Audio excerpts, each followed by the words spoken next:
Welcome, warriors. Yippee. Yippee. As you can tell, we are enthused and energized. When I was ready to log on to our recording session today, I was like, it did dawn on me how some topics that we plan to address together feel like, even though anxiety is rough and it's tough, sometimes the topic feels lighthearted or funny, or like you think about stories in the Yeah, rear view and you're like, I can't wait to share this with the right. warriors and It with you, sucked in the right? moment, but we can Right. laugh at it now. Yeah. In hindsight, you're like, I got through that thing Yeah. and now I can share about it and hopefully impart some humor, some relatability, and maybe a little bit of active practices for people. And with this topic that we're going to be launching into in a moment of uh, school shootings, sounds just so fucked up, even Oh, just saying that, right? God. I just got a pit Anxiety in around my school shootings. stomach. Yeah, with thinking about this, which we've been putting off for a really long time. We knew there would be another one at some point. We knew we could always, we'll always be inspired by our daily activity as Americans, like, yeah, it's so dark. yeah. And so we've been putting it off, and we didn't want to put it off any longer because it's never going to get any easier. So yeah, that is the topic of the day, and it's part of why I think both of us feel a little bit zapped even before we've really gotten rolling, because this topic sucks. Like the idea Yeah. that this came to us to share about this topic just sucks. It's like, why, of all the things that we already have to suffer with as human beings, do we have to suffer? Do we have to watch children and educators and parents suffer when we already have it so tough as it is? This is just Right. like extra toughness that nobody needs. And it's not Nobody in every needs. other country. It's not like it's a problem that can't be Nope. solved. Unique problem to this country. And it's more than a problem, right? It's an epidemic. Yeah. It's Yeah. it's a tragedy. It's a fucking tragedy. Yeah. And it's unacceptable. All right. So if this topic feels too heavy for you today, warriors, maybe put it on the back burner until you're ready to listen. Maybe you want to push through, right? But like, yourself and your mental health better than we do. And so take care of yourself.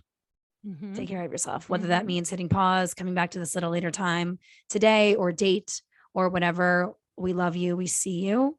And trust us, it isn't fun for us to talk about either. But we have chronic anxiety over this.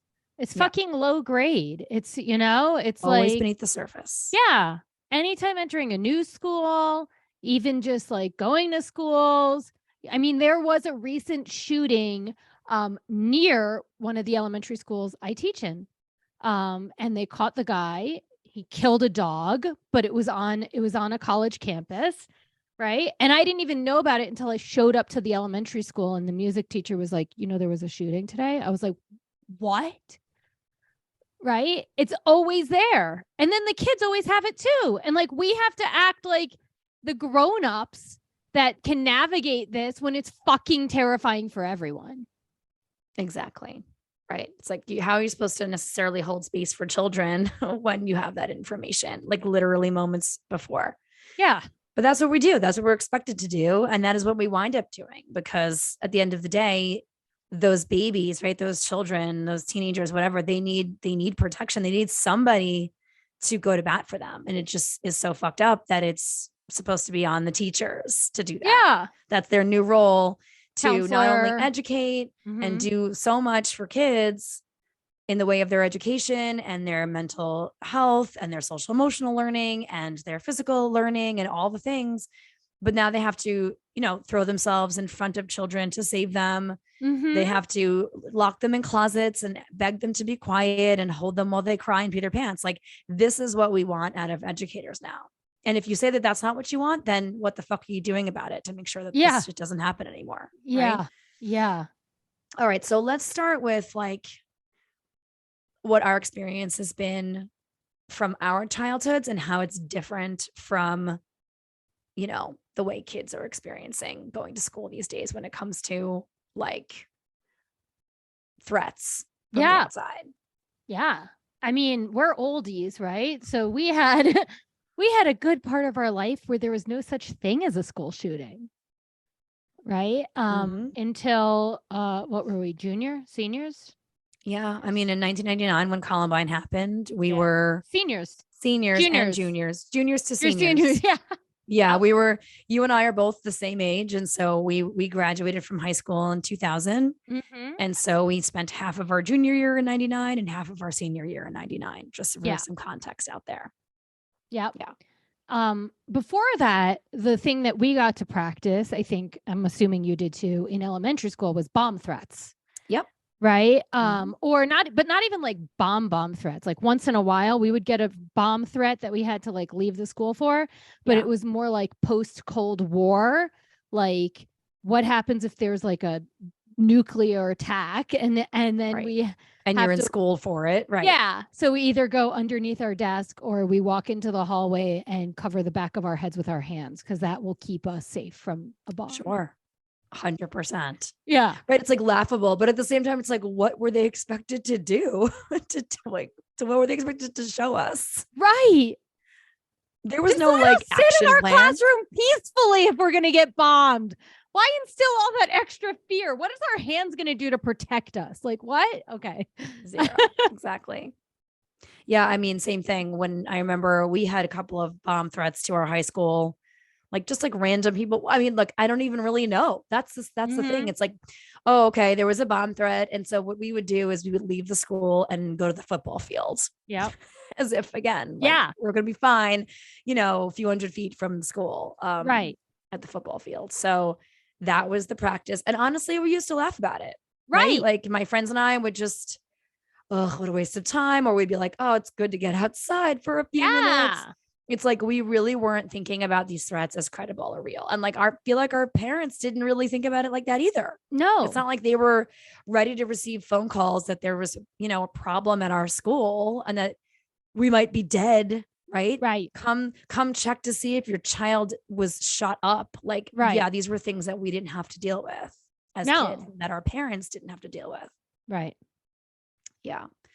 And then, obviously, as time went on since Columbine, right? Like, and I know you have an interesting story with someone that I can't wait for you to share with the Warriors, but like maybe after that we can chat a little bit about what it was like for us when we spent so much time in the classroom as educators and now as yoga and mindfulness teachers going into schools, so many more schools to be thinking about what the protocols are like, how they're different, how they're the same, all the age groups we have to see, So like before we launch into all of that, like share with everyone about. Yeah. So I know someone when I moved out to Colorado, I met someone who's 2 years younger than us. And he went to Columbine. And he was in 9th grade at the time. He was in science class. And there all of a sudden was all this shooting. And at first, no one understood what was going on. Right. And it wasn't, and of course, there weren't really cell phones at this point. There weren't really, there was so many things that they didn't have. And even when they called the police didn't take it seriously because it wasn't something that happened. Right. And so he was crouched in like in the science room. There was like another, like maybe a lab or whatever that was connected to the room. And or like a storage room, it was something small. And the entire like 9th grade class that had been in the science class huddled into this tiny space and hid for like 4 hours. Right. Yeah. The teacher didn't know what was going on. The teacher didn't know what to say, but they knew that there was active shooting inside their school. And then what happened was eventually the police came and they had these kids walk like by themselves to this other place. I can't remember what he said it was. They had to like walk through the woods and then they had all the parents come to this other place to meet the kids. And parents were waiting and waiting and waiting for their kids and not every kid came. Yeah. And this person that I know was waiting for his best friend. See, I'm going to cry because this is a real story with a real person. And he was waiting for his best friend and his best friend never came because his best friend was one of the first people shot in Columbine. He was at the entrance. And I didn't know this person at all during any of this, right? I lived in New York. But what I can say is that that experience and that trauma has changed this person's life for the rest of his life. He is a traumatized human being. He barely wants to leave his apartment for anything. He doesn't want to leave. He does, like he has found ways. He works from home. He's found a job where he can work from home. He plays video games. He's not very social. He doesn't want to go to places with like big crowds and stuff. His life has forever changed because of that moment. And at that time, there weren't any resources. It was more like ignore what happened, pretend everything's okay. Yeah. Man, that is awful. Yeah. That's so awful. I mean, it's interesting because like, a lot of people when they learn like, oh, you guys were teenagers when this kind of thing happened. But we had the unique experience of not being in high school for long enough after it happened to have it be part of our school culture. Right. And even into college, like those first couple of years, I mean, then we had 9/11. And so there were different concerns after that moment. Right. And school shootings kind of took a back burner for a hot minute there, right? I'm being obviously a little bit, well, anyway, it's so extra effed to hear directly from a source like that like for me, I know that I was at that time able to sort of say, well, that happened somewhere else, right? To other kids. That didn't happen to me, and so like, and being a young person still myself, right? Like I didn't have the level of compassion and care and empathy that I do now and didn't, for a long time. And so just learning about it now, it's just like, man, whoa, what he must have to do emotionally on the daily as anxiety warriors. I know what I have to do on the daily to like function. And I'm just trying to imagine what that extra layer does to a person. And it's like, I know you're sharing a third party here, but like how incredibly awful it must be to have to wake up and think so hard about literally every single thing that you do. And that's the reality that so many people are living with now, but many of us have become numb to because it's just on to the next. Right. And some of that has to do with our news cycle, right? And how that's evolved over the last couple of decades. But it's just, there's no time to even process the shooting that just happened because it's on to the next. Right. Right. There's always another one. Yeah. There's always the one side of people that would like things to change so we can live lives feeling a little bit more safe going places. And then there's the other side that says this is never the time to talk about it. You don't talk about it during the trauma. And it's like, fuck you all. Because you don't talk about it ever. You don't talk about it ever. Nope. You are like, there is one side that is okay with people and children and babies just being killed rather than dealing with it. With common sense. Common sense that the majority of the country, right, regardless of your political affiliation, is on board with. So it's just about the legislators. It's about people that are actually in charge to be able to make things happen that are unwilling because of their big corporate interests, because of their lobbying funds, because of the NRA, right? And so like, you know that after Columbine, the NRA got together and had a really big meeting and they were like, okay, how do we address this? And one way was like, because the NRA used to be about sensible gun laws. They used to be about like being a good gun owner, right? Being a responsible gun owner. And then at some point, they've changed their philosophy. But they all got in this room. The tapes leaked at some point recently about their discussion, and they decided to push harder for having more guns than safer gun ownership. And this was like the deciding factor after Columbine, after a horrific moment. Yeah. I mean, I know that, and many people say this, right? Like after that was obviously horrible, but then we had 9/11, we had a big gap of like everyone thinking about other things, and there was less news coverage about that kind of thing, right? And so like in that time, the way that schools behaved had evolved a bit. right? It's like schools started to implement slowly different things, you know, and I can actually carve out, if I think really hard about through my decades long career as a school teacher, as a classroom teacher, how each year the conversation around protecting children and ourselves in schools changed, how it elevated, how it escalated year after year after year, never more so than after Sandy Hook, right, in 2012. And that's when I felt like I knew in my heart that, like, we're never going to fix this. Yeah. We're never going to fucking, I mean, that's the way it feels anyway. Right. And I know that that's dark, and I'm obviously hoping to be wrong in the long run.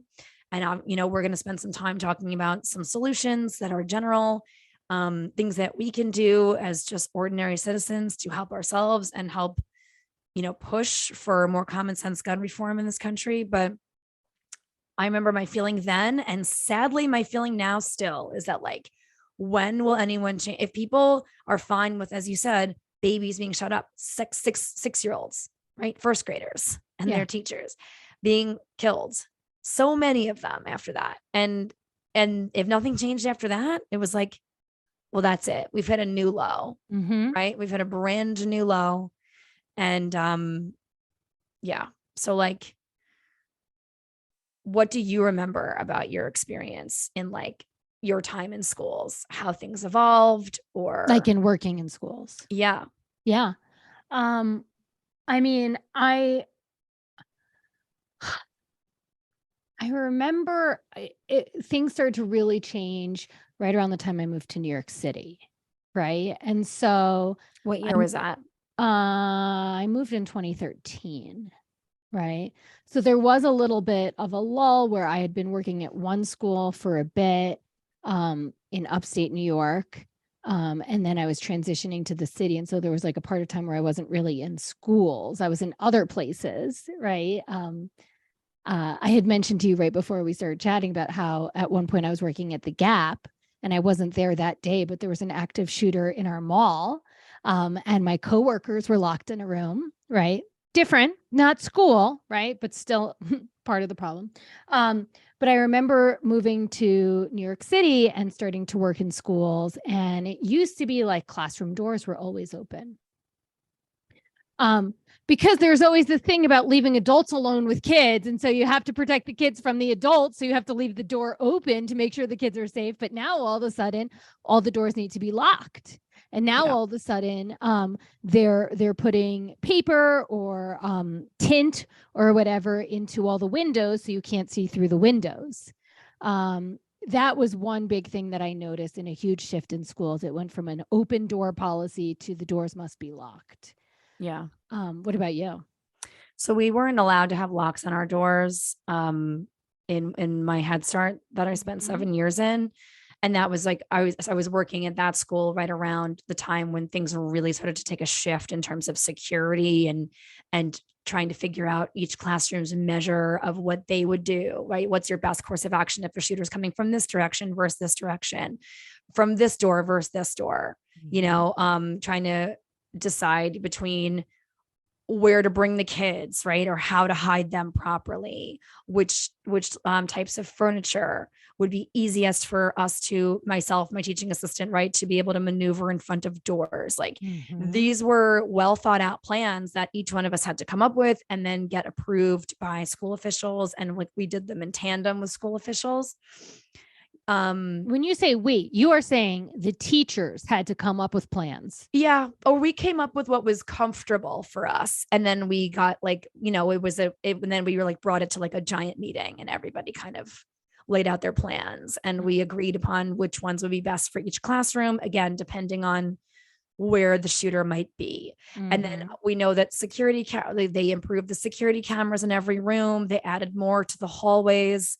You know, we never had a security guard at our school. The doors were always locked, but I know my classroom was right next to a side door. And a lot of times like our UPS guy or like the guy that generally always came to our building would, for whatever reason, come through the side door, and he would sometimes knock on my window to let him in. And like, once I got to know him, right, it was kind of like no big deal. But then after everything kind of started to shift, it was no more. He has to come through the front door. And so the first couple of times after things had changed, he like knocked on the window and I was like, like, you know, yelling through the window, like go to the front door and they'll let you know the new plan. I remember feeling some level of relief and luck that my classroom, I had a main door to my classroom and then I had a back door to my classroom. The back door was like a mini little annex, like a vestibule almost. It was like a teeny tiny hallway. And in that little hallway was an exit, like an actual exit to the building that took you in like a remote area in the back of this building. And the back door for the classroom that was next to mine. Because her classroom was like an L shape, right? And so my classroom, you walk straight in and it was a big old rectangle. Her classroom, you walk down a little hallway, you know, you go through her front door, you walk down a hallway into the classroom. So this hallway was part of her classroom. So it was this L. And so we were both, I remember distinctly at this meeting, we both looked at each other and we're like, oh my God, I feel so lucky that we have this back door that isn't a main back door that we can just take us and our kids out of. Like, and we were just like, fucked what you're saying. Yeah. I mean I still think about it though, like how lucky I felt. Truly, I felt lucky that in the event of an active shooter, that I thought I had a good shot at getting myself and my children outside. Right. And to a place where hopefully there wouldn't be another active shooter or something, right? To a more remote part of the back area where there was like nothing. We could literally just maybe get away, right? And this was the shit that went through my mind. And as you said, also, you know, window coverings were added, shades were added, and the intercoms also with video cameras, the intercoms were also improved. Yeah. So yeah, I mean, those were the things I remember distinctly. And then I'll never forget, like, just jumping forward again, like to when I was teaching yoga in schools, I would spend a lot of time talking to the teachers, right? Because I was in a lot of different places at that time, obviously, like yourself.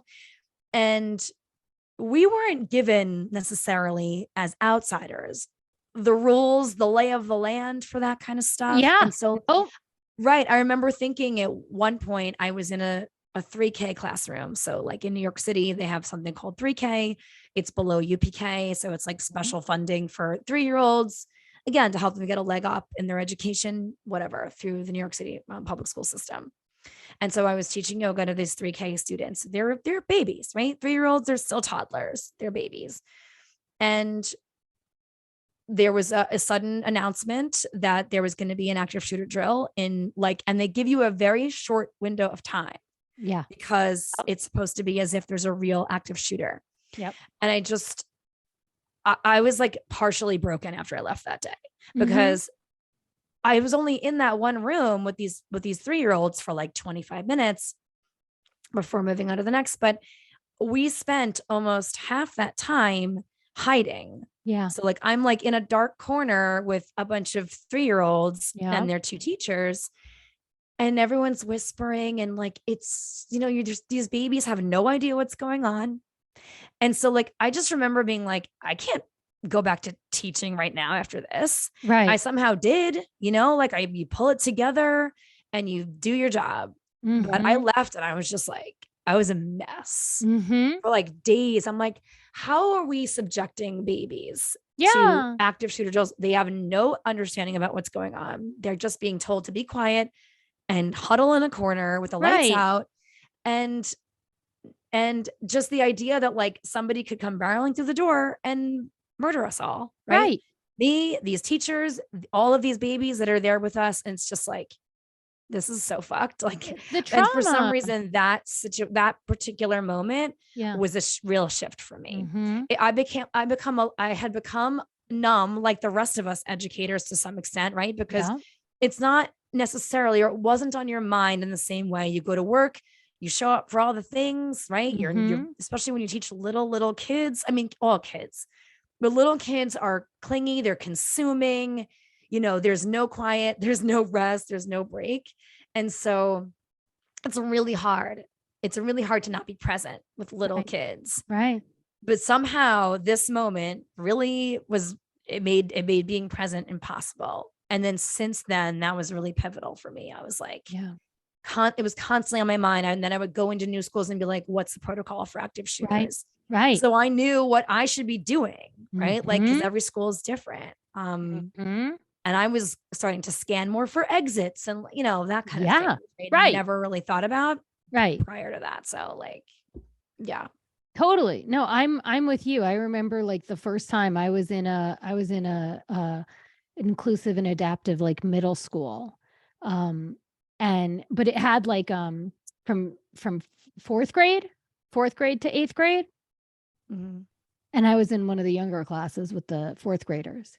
And they were telling me, they were like, don't go teach yoga in the gym today because we're gonna have an active shooter drill. And I was like, okay. So they had me go upstairs and be with the class, and we did some chair yoga until the drill happened. And then I had to like learn what we did, right? And then, and at that same school, I was at that school for a long time, like many years. And as things started to progress, because I started there in 2013, right? In like 2015, 2016, I remember the older kids, the sixth graders, seventh graders, eighth graders, all would ask more questions to me about shooters and what do we do and stuff. Mm-hmm. And like there was little things that I would do where like I made sure the kids could always see the doorway so they could see who was coming in and out, right? Especially in the gym, we didn't have a door. We just had a Right. doorway. We couldn't lock anyone out. Wow. Um, No but door. That's interesting. yeah, no door. It was, yep. And yeah, there's been a few schools where I was teaching, there was no door. I think there's like a door at some point, but not for like the whole hallway into where it would just go right into Right. the gym.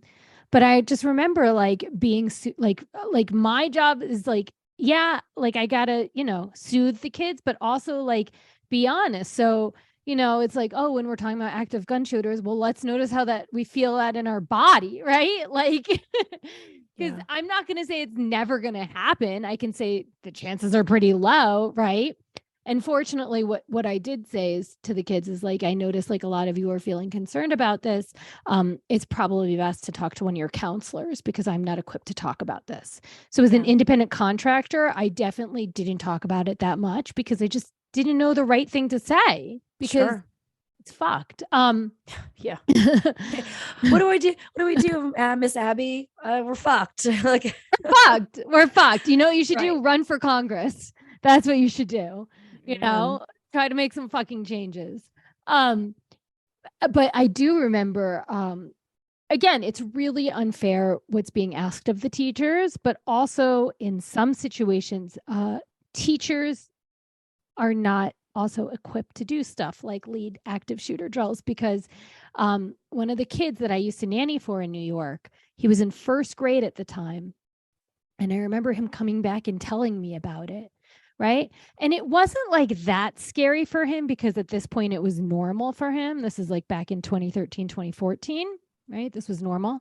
But I remember him saying like, oh, my friend, and I won't say this kid's name or anything, another first grader bumped into the desks when trying to hurry to where they were supposed to go in the classroom. And the teacher was like, well, if you do that, you don't even have to worry because the shooter will shoot you first. Like a teacher said this to a first grader because he bumped into death. Right. And so at that point, I was like, oh my God, like what? What? Like, this is scary enough. And now you're going to tell this child they're going to be shot first for making noise. And maybe this is coming from a genuine fear from the teacher, but like this teacher should not be leading active shooter drills. Exactly. Yeah. Yeah. If only we could figure out a way to make teachers and children in schools safe. Yeah. From, active shooters. I wonder if there's a way to do that. Yeah. I wonder if there's any buildings anywhere in America that keep humans inside the building safe. Can't come up with one. Yeah. Can't come up with one. Yeah. Except for maybe governor's offices.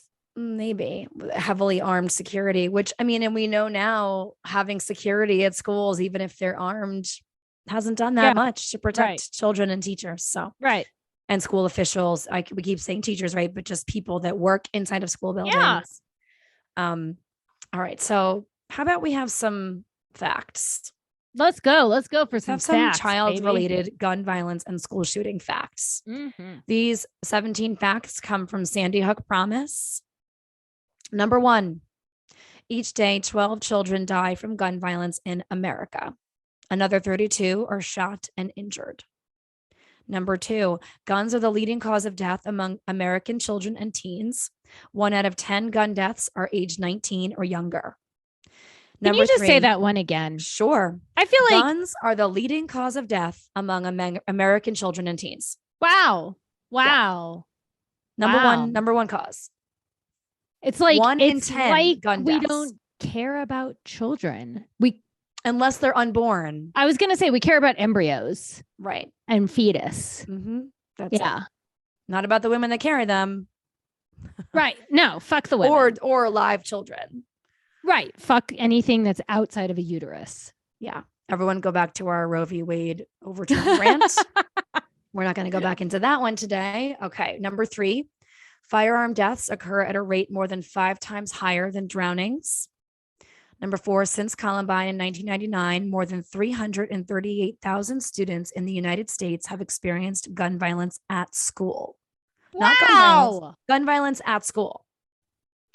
Number 5, there were more school shootings in 2022, 46, than in any year since Columbine. This mirrored America's broader rise in gun violence as it emerged from the pandemic. However, the U.S. Department of Homeland Security research shows that if we know the signs of gun violence, we can prevent it and reverse the trend. Aren't we like not allowed to study gun violence? Didn't the NRA like do a lockdown on that where we can't even study it? I mean, I'm sure if they haven't, they're working on it now.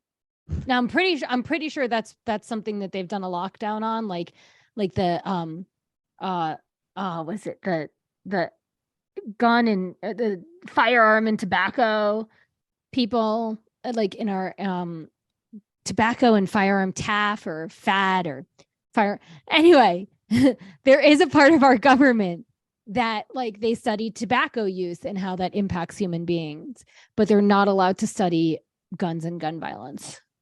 All right, I'm gonna have to look more into that. Yeah, look into that. Yeah. Let's see. Number 6, in 2022, 34 students and adults died while more than 43,000 children were exposed to gunfire at school. 43,000 children in 1 year experienced gunfire in school. 43,000 children now have trauma and probably PTSD, not to mention all of the grown-ups that were also in that school. Yeah. Schools, yeah. Number 7, an estimated 4.6 million American children live in a home where at least one gun is kept loaded and unlocked. These improperly stored weapons have contributed to school shootings, suicides, and the deaths of family members, including infants and toddlers. Great, right? Number 8, nearly half of all parents with a weapon in the home wrongly believe that their child does not know where the gun is stored. Wrongly believe. Their child, of course, knows. Safe storage of firearms can prevent these tragedies, but we digress temporarily anyway. Number 9, in 4 out of 5 school shootings, at least one other person had knowledge of the attacker's plan, but failed to report it. Oh my God. 4 out of 5. Yeah. Number 10, in a comprehensive school shooting study, the Secret Service and Department of Ed found that 93% of school shooters planned the attack in advance. When people see the signs and we get help, we can try to end school shootings, right? We can see the signs and get help. In addition to that, ban the fucking guns. Yeah. Okay, number 11, almost all mass school shooters shared threatening or concerning messages or images. More than 75% raised concern from others prior to the attacks. Bystanders saw warning signs in most documented active shooter cases. So there's that. Number 12, children living in poverty, urban and rural, are more likely to die due to gun violence than their more affluent peers. No surprise there. No. Number 13, about 1 out of 5 gay and lesbian youth have been threatened or injured with a weapon on school property. Jesus. So not just in general, but on school property. Number 4, Black youth are 4 times more likely to be, 14. Black I youth got are really more confused there. likely, are 4 times more likely to be killed with guns than their white peers. Also not surprised. Number 15, children of color are far more likely to experience campus gun violence. It's more than twice as much for Hispanic students and over 3 times as much for Black students. Number 16, the majority of individuals with diagnosed mental illness do not engage in violence against others. I'm going to read that one again. Yeah. The majority of individuals with diagnosed mental illness do not engage in violence against others. Yeah. So that whole fix the people, fix the mental illness, and we solve gun violence in schools. Yeah. That's fucking horseshit. Look, I'm not saying that we do not have a mental health crisis in this country. Yeah. Especially among children and teens. We do. But we can't just blame mental illness and mass shootings. Yeah. That's exactly right. They're not solely the problem. They're not the problem at all. The problem is the access to weapons of death. Yeah. And I mean, if we really just see the pattern of gender and color of someone, we need to fix the white male problem. Mm-hmm. Number 17, lastly, it must be remembered that 90% of teens killed in an act of dating violence were girls. Domestic violence amongst teens is really high. Mm-hmm. It's so high. And it's very under discussed too. Mm-hmm. Like when people talk about domestic violence, most people talk about married partners, right? Or people that are in committed relationships in their adulthoods, when really domestic violence for teenagers, boys and girls, but clearly more of dating violence against girls, right? This is a huge reality that needs to be more discussed more openly. Right. So yeah, I mean, obviously there are sources for all of these facts that are listed here on Sandy Hook's Promises website. So if you want to read this or any more on the amazing work that they're doing, you can visit sandyhookpromise.org.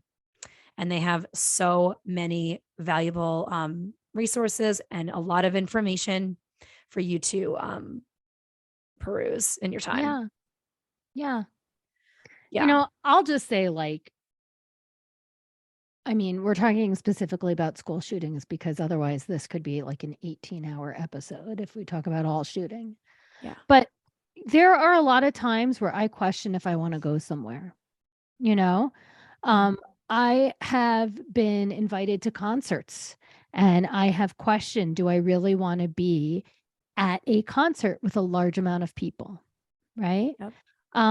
Even like when I first went to the Denver Zoo, I was like, do I want to go there? Right. Like nowhere is safe in our country. There is nowhere safe. That's it.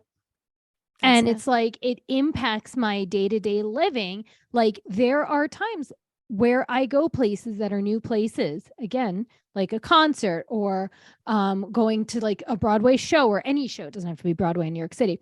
Going to shows, I'm always looking for the exits. And I'm thinking, okay, if there's a mass shooter, is it safer to try to get out or should I try to wedge myself in between like the seats in the aisle, right? Because I might get trampled.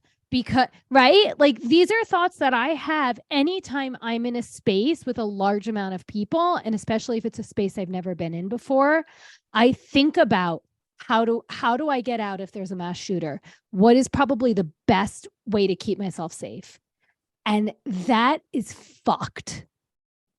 And I can't even imagine what it is like for children who are practicing active shooter drills their entire lives. Yeah. And what they do when they go into big spaces or how their behaviors have changed and they haven't tried new things because of the fear of gun violence.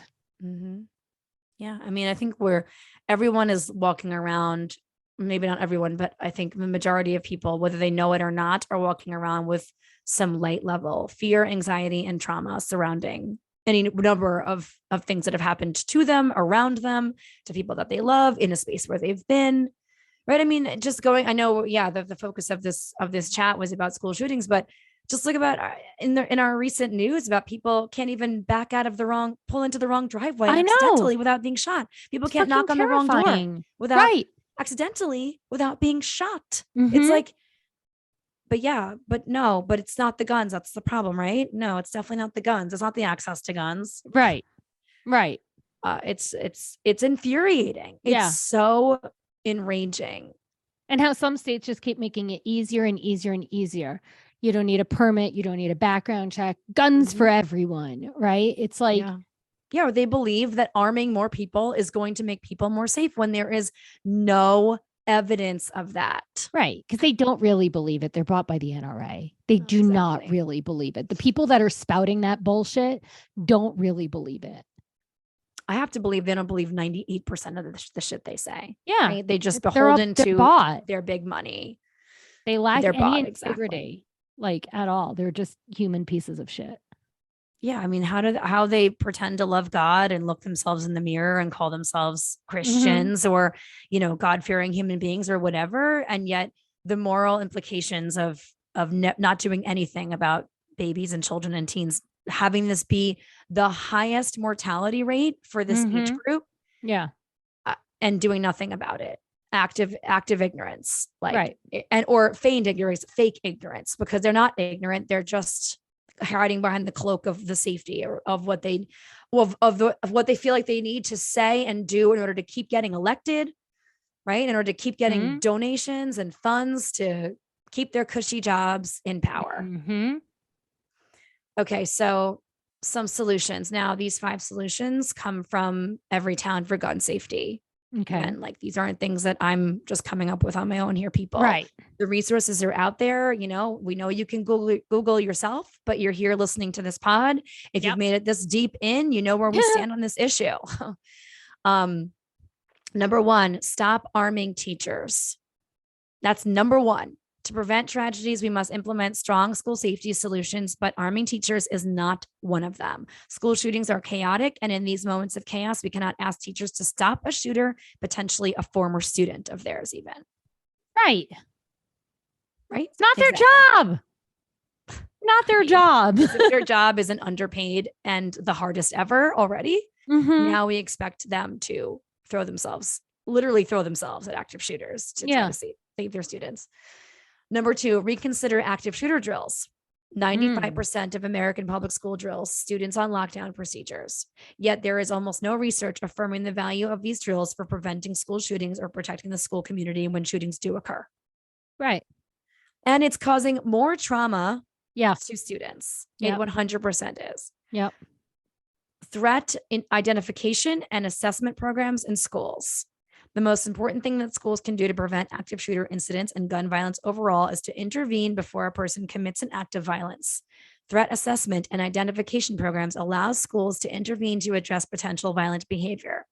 Yeah, if you are part of those stats from, the gun violence facts I just read about from Sandy Hook Promise, where you knew about someone's intentions, you had knowledge that they were researching weapons or researching how to effectively shoot up a school, whatever it is, if you have that awareness, you have that knowledge, you really are obligated to do something with it, even if it's someone you love, especially if it's someone you love, right? Prevent them from potentially getting shot on sight for doing that or committing suicide or whatever the situation. If you have any kind of power or knowledge about something before it happens, you have to do something about it. Right. And these programs can be huge, right? I mean, just the idea of trying to get ahead of a problem, obviously we know, or you and I know, that removing guns from the situation would be the best thing you could do. But there's no proof of that anywhere in the entire world. Nowhere else in the world, right? I hope that everyone can understand and feel the drippage of our sarcasm when we're saying all of this. I hope that's coming to be very clear, warriors. Okay. Number 4, extreme risk laws. When a person is in crisis and considering harming themselves or others, family members and law enforcement are often the first people to see the warning signs. Extreme risk laws, sometimes referred to as red flag laws, allowed loved ones or law enforcement to intervene by petitioning a court for an order to temporarily prevent someone in crisis from accessing guns. Again, should be easy peasy, right? Red flag laws. Yeah. So red flag laws are in Colorado right now. And at the beginning, the like a lot of people were against it and everything. You can't take my guns. And even the police were against it. But there's this really, really interesting article. I think it's through the Sun, but I could be wrong. But it's a Colorado newspaper, does this whole article on how the cops actually really love this law, the red flags law, and it has prevented a lot of gun violence by getting people the help they need versus like letting them have their guns. So there was this huge article about how the like sheriff's office and the police were all against red flag laws, and then once they started using it, they were like, oh my God, less of us are getting shot at, less of us are getting killed, and they're like, oh, wow, this actually is great. Yeah, I can't think of a cop that would be thrilled to know that all their constituents that are in front of them also are armed, right? Yeah. Like, and I'm not saying I have any great love for cops in general, right? But like in general, the point is that more guns is only going to lead to more accidents, more problems, more rage that is then induced to become something greater than it needed to be. Yeah. Yeah. I mean, we could go on. Yep. The last one is secure gun storage. Gun owners can make their homes and communities safer by storing their guns securely and properly. This means storing them locked, unloaded, and separate from ammunition. Securing firearms protects children and adults by preventing unintentional shootings and gun suicides. So again, some what should be simple action steps, right? Solutions that everyone everywhere in this country should be implementing, right? But it's got to start from the top and work its way down. So we need people that are working for us in Congress, in all the places where decisions are made to make these decisions for, right? Yeah. To hopefully save more children, save more educators, save people from being murdered at school of all places. Not that it's ever okay to be murdered anywhere, but it's so sickening to think that of all the places where a child could die, right? That where they go to learn and be with their friends and connect with others and grow. And it should be, other than their home, the safest place for them. Yeah. Like of all the places out in the world in public where a child could go and potentially get hurt, right? Like of all the places where you'd think, where is my child the most safe? Where are your children the most safe? Hopefully with you in your home and at their school. Okay. So I think before we wrap up here, what are your thoughts about like how you have protected yourself in any way, like in terms of your energy? What are the things that you do, if any, that have helped you over these many years that we've been dealing with or adjacent to school shootings or active shooter drills and the like? Yeah. I think it's unconsciously what I think I do, and I'm referencing in a minute our previous conversation with Morgan, talking about the the fight, the flight, the freeze, the faint, the fawn, different layers of anxiety. When I hear about mass shootings, I go through like different ones. And sometimes I am in fight, like I am in like fucking raging about how awful this is, how exhausting this is, how like helpless and hopeless feeling this is, right? And so in those moments I might like rant or scream or go for a walk or whatever it is, right? But a lot of times when this shit happens, I just kind of dissociate. That's like my go-to these days. It's like, okay, yeah, there's another one of these. This is fucking exhausting. I'm just gonna probably lay here and scroll on my phone or not scroll on my phone or take a nap or whatever, right? Is it the best self-care? No. But honestly, like I didn't learn the life skills of how to navigate, school shootings and and that pain, daily, weekly, monthly, yearly. And so I definitely get in the disassociated place. But having said that, I do follow people that educate me on things that I can do. So I feel like I'm not totally helpless and hopeless. And I vote for people that share my same values in hopes that maybe eventually enough people will vote for enough people to keep us safe so we can just go to areas and like schools and feel like safe. I don't know. Did I answer your question? Yeah. I can't remember now. No, totally. No, I totally get it. Yeah. What about you? Yeah, it's a little bit of the same. I feel like I go through, it's not the 5 stages of grief, but it's sort of like that, right? It's like I allow myself to watch all the coverage and read all the things if that's what I feel like I need to Yep. do Mm-hmm. up to a point, right? And then when I've hit the wall of I can't take any more of this information, I feel informed enough about this circumstance. Um, I allow myself to feel it all. Sometimes I journal, meditate on it. Sometimes I just got to get out of a certain situation, move my body, take a walk, stretch, pet my dog, Mm-hmm. whatever, have a conversation with a loved one. Um, and then other times, if I don't want to watch all the coverage and feel all the feelings, I do the same thing. It's just, I need to completely do something that it's impossible for me to Mm-hmm. think about the circumstance of the situation. Sometimes it's, hey, I don't have a choice, but I got to go to work, right? But going to work is actually helpful, even if they're in schools, even if I have those underlying worries. Somehow, after trauma and tragedy, I wind up having these pockets and these moments of euphoria with my students and the parents and the teachers.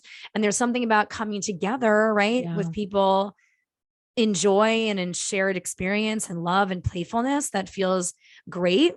Yeah. Even if it's just a dopamine hit for 45 minutes or an hour or whatever. And then I'm back to the unfortunate feeling of all the bad shit. Mm-hmm. And then not dissimilar to what you said, it's just, now what? I can't just sit on this. What can I do right now? Okay. I can, I can write a letter to, even if it's somebody in a different state, there's a lot of resources that like have pre-written emails to send to people in power in various states where these things are happening to express your anger and your rage and your demand for change in that state. And generally, you hope that bleeds over across the board, as you said. And okay, where am I donating this month? Right? Mm-hmm. Who's going to benefit the most from my money? And yeah, it's about volunteering if I can, and voting, showing and sharing the people, not just voting, but being outward with who I'm voting for and why. Mm-hmm.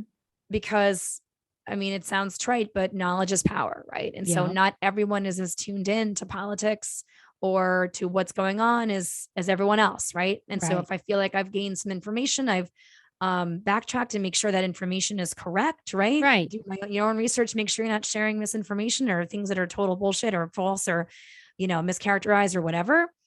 Once you have that information, sharing it. And here's why this person is looking to do what's better for your children, your schools, your community. Mm-hmm.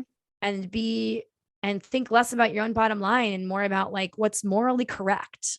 Yeah. When you're talking about who we need in power, right? Making decisions for us, for students, for schools, for communities across the country. Because again, this is a unique problem that we don't deserve, that the children of this country don't deserve, that the teachers of this country don't deserve, and the parents. Right. And all of us that are even just adjacent to that stuff, none of us need this. And it can be easily changed. Yeah. It's a solvable problem. Yep. As evidenced by every other country. Yeah. In the world. Okay. All right. So warriors, some things that we hope that you'll consider. If you have the space, the energy, the financial privilege, give to a cause, give to a group that is doing the work. If you don't have the energy to do the work, give your hard-earned dollars, even if it's just pennies, whatever you have, to the organizations that are doing the work. Sandy Hook Promise, Everytown, right? Mom's Demand. Like, these organizations are doing the work. They're on the ground. And so support them if you can in any way. If there are local marches or walks or protests that you can be part of, or that you can even get started in your own community, volunteer to help, be creative, right? Use your rage or your fear or your sadness, whatever, and do whatever it is that you have in your heart, in your energy to move the needle forward for yourself, for your children, for your community, right? Take action. And then, as we're saying, spread the damn word, tell others to do the same, ask them to join you, right? Like, none of us get anywhere doing anything by ourselves. Yes, we have power in some small way, but we have to band together as human beings that care about children, that care about having schools become safe spaces for people to go and learn. Yeah. So share what you're doing outwardly. Don't shy away from it. Don't be afraid to have tough conversations with loved ones, with your neighbors, with whomever. And yeah, I think that's it. Do you have anything to add? Yeah, no, I mean, no. I just think that some changes can be made. I think about, like, when we really think about the kids, like, school is a place that you're supposed to learn, but if you're afraid to be in school, you're not going to learn. Like, your amygdala has hijacked your ability to learn. And then I just think about, like, these children who are perhaps afraid to leave their houses, go places, and just want to stay home and be miserable on social media, right? Like, I just wonder, like, what is it going to be like in our world when they're grown-ups? Because if we are just torturing them and giving them post-traumatic stress as children and not helping them, what is our future going to be like? So that's how I want to add on. Like, it's worth finding ways to help make a change, because a change needs to be made. Yes. And it's not just, like you said, it's not just about safety right now, imminent threat. It's about PTSD. It's about trauma that will live in their minds and bodies, by the way, right? For potentially ever. And so, yeah, that's why this shit needs to be taken care of. Children should not experience weapons of war. They did not sign up to be in war. Least of all in their classrooms. Yeah. Yeah. Okay. Warriors, no win this week. Just sit with all of this. And if you need pause, if you need to take a break, if you didn't make it to the end of this, you won't hear this, but maybe eventually you do. And take care of yourself. Take care of yourself. Take care of each other. One of my heroes, Glennon Doyle, always says, and I believe she quotes it from someone else, and so forgive me if I'm misquoting her and somebody else, but it's, we belong to each other. Yeah. All right. If you'd like to connect with us, find us on Instagram at Anxiety Warriors Podcast. Shoot us an email at anxietywarriorspodcast@gmail.com. You can tell us your wins of the week if you have any. Yeah. If you'd like to share any topic ideas with us, we'd love to hear them. If you think you'd be a great fit as a guest on our show, let's get you on the calendar. Let's get connected and help you tell your story, your anxiety journey here on our podcast. Please take a moment and smash that 5-star rating on Apple Podcasts, Spotify, or wherever you're tuning in. Make sure you like and subscribe to our YouTube channel and follow the show on all of these platforms. And if you're feeling like, you're feeling generous and you want to buy yourself something fun, something Anxiety Warriors, grab yourself some swag. You can tap on the link in our show notes and get yourself something fun from our shop. Yeah, do it. Thanks. We appreciate it. We're grateful we get to do this with you all. Till next time.